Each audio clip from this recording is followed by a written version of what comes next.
I think that came out pretty good. It's not perfect, but neither am I. I usually say 10 feet. This is, what, 2 feet? Looks pretty good from 2 feet. People ask me how many legs of lamb you get. Well, 6. You get 2 back legs and then 2 forelegs. So what's it like when you get animals as babies and then you raise them for a while and you give them the best life that you can, and at some point they're destined for freezer camp, and it can be hard sometimes. It's you've been essentially their mother.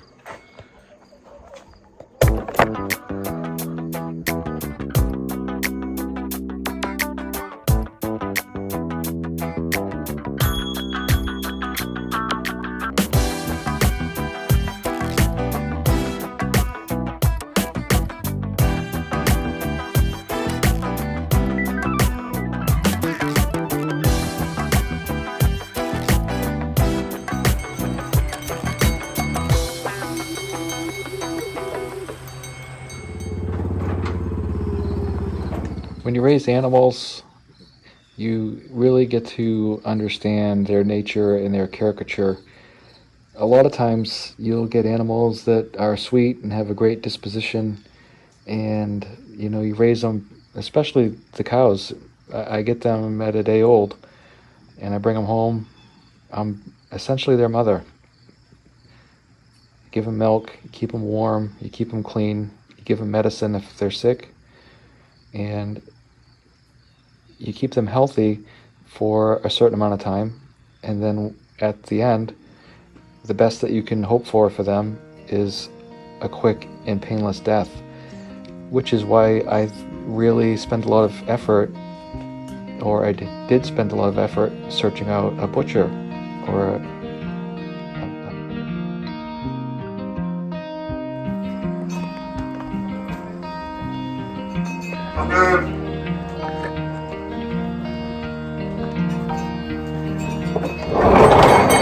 Let's go, boys. Taxi ride. Come on. Let's go.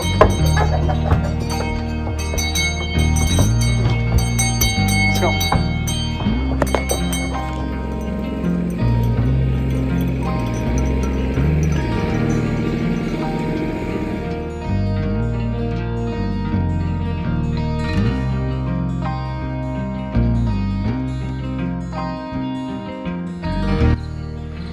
Take the cows, for example. They had 60 acres of grass, clean water. They were never crowded on a feed lot. They had other cows that they were around.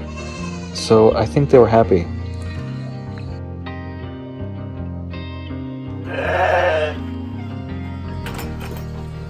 One thing I picked up that makes it a little bit easier is about a year and a half ago, I decided I wasn't naming the animals anymore. There was no point. So they're just cows, or they're just sheep. The sheep that I'm going to keep around, yeah, they have names, but the cows that are from day one, they're going to be meat. I have already compartmentalized the fact in my brain that these animals are going to be meat, and so in the end, they're going to be in the freezer. They're going to be food. So not naming the animals seems to have helped a lot.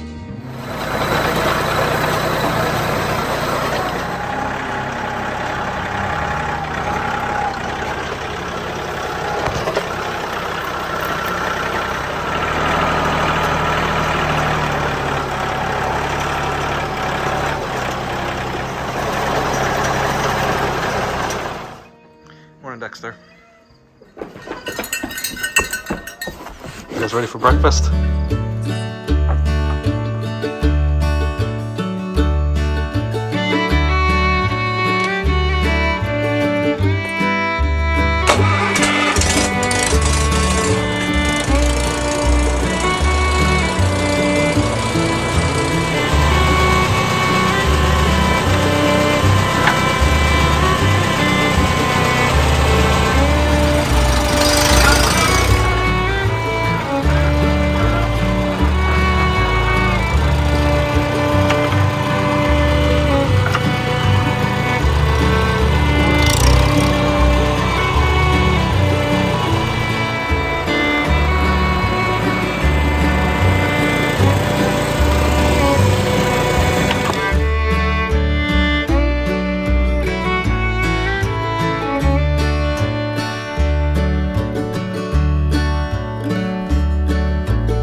in today's society, people are so distant from the sources of their food. I just think it's important to realize that all the meat that you consume has a face, and it's important to me to know what that animal had put in it, or more importantly, what that animal didn't have put in it. Here on our small family farm, we have almost total control over what our animals eat, how they're treated, and ultimately how they are put down. And I just think it's important for people to realize, again, animals have a face, and it's important to know where your food comes from. And is it sad to send them away? It can be. Sometimes, you get a real jerk and you're happy to send them away. But sometimes you get some animals that are kind of fun, and they have some neat caricature that makes you kind of laugh or entertaining. But ultimately, the animals that we raise on the farm are for consumption. You always hear horror stories about feedlots and where the beef comes from. Most of the beef that you see sold is old dairy cows. The dairy industry is huge, and what do they do with their old cows after about 5 years when they're no longer productive as a dairy animal? They ship them as beef.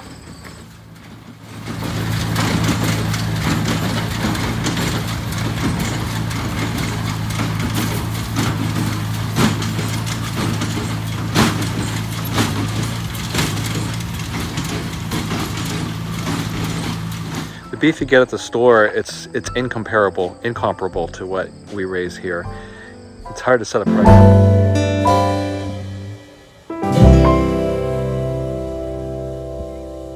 Home-raised beef, and with the jerseys, I get them dirt cheap, and I've got several videos on the jerseys.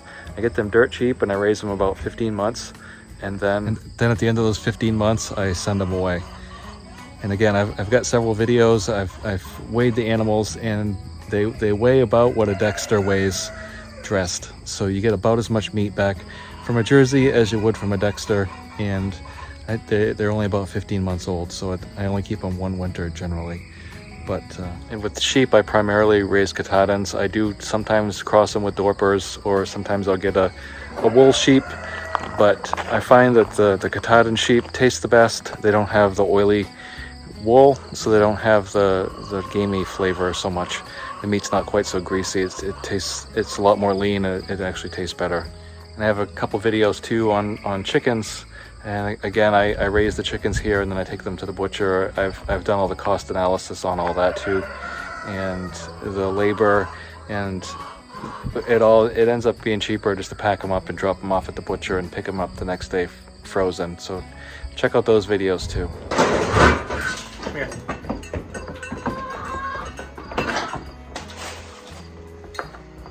I had in my mind this whole thing I was going to say about sending animals to the butcher, but really there's not a whole lot to say.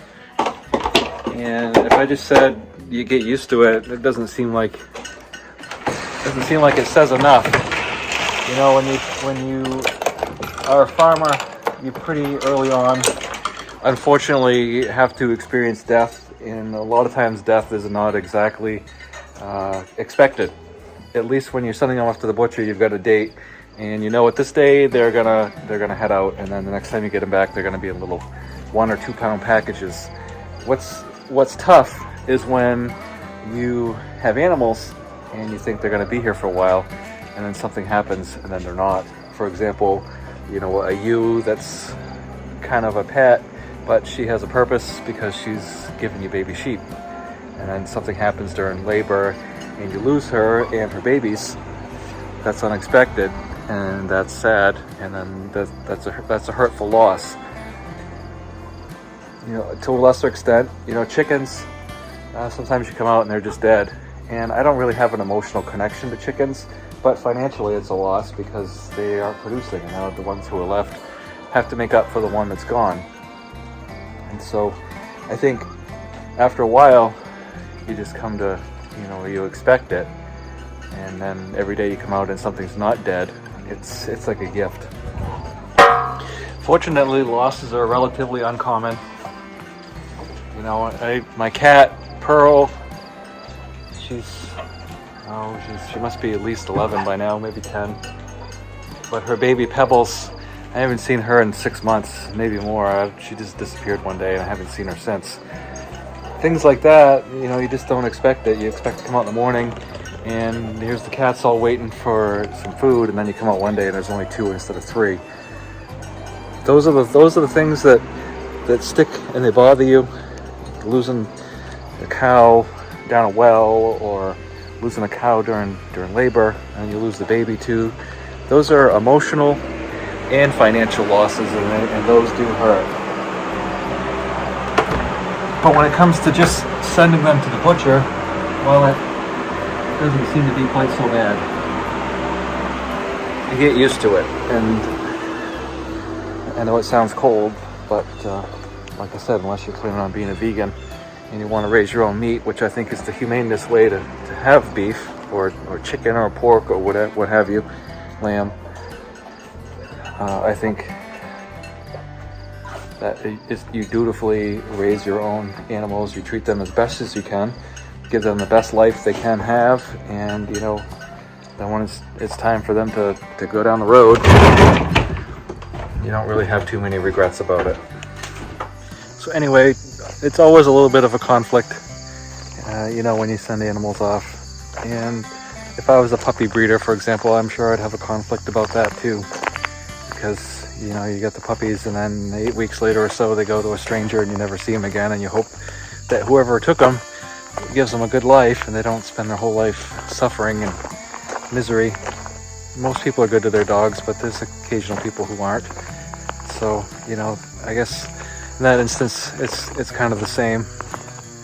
But anyway, I appreciate you watching, and I'll catch you in the next video.